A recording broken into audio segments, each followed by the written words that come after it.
For more on this, we have Joel Rubin, who joins us in the studio. He's a national security strategist and former Deputy Assistant Secretary of State.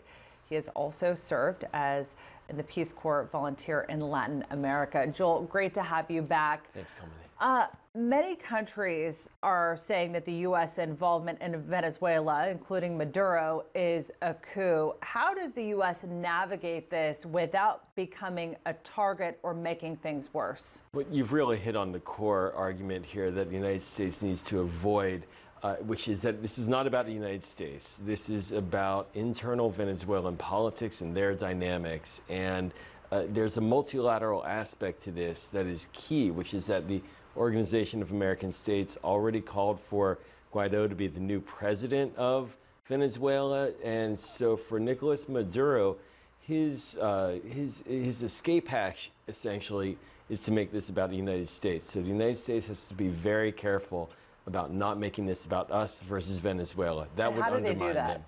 We have to be, and this administration will hate the term, lead from behind. We have to essentially provide economic incentive packages, work with the regional allies, but have them be in the lead. Canada, for example, has spoken out. Colombia has spoken out. Many countries are ready to speak out and are speaking out.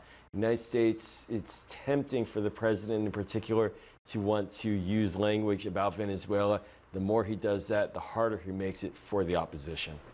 So, interestingly enough, the U.S. Secretary of State Mike Pompeo has just appointed Elliott Abrams as the point man on this. We know him to be one of the architects of the Iraq War and Iran-Contra. Is he the right person to execute this? Well, he has a long history in Latin America. Elliott Abrams was the senior official handling the Western Hemisphere during the Reagan administration, and he also engineered the Iran-Contra affair. As you mentioned, he really sends signals of a more militarist approach from the White House, and that's concerning.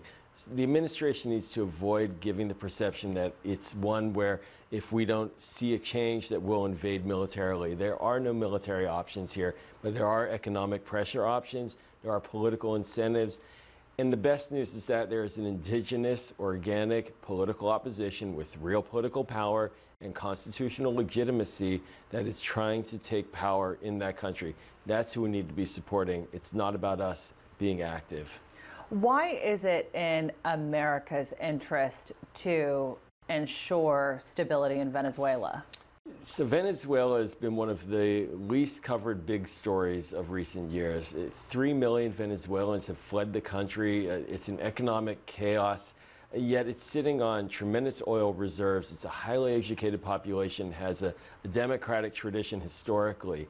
And it's at the heart of South America. And the instability in Venezuela spills over to countries like Colombia, heads up north again into the Mexico and Central American region, up into the south of the United States.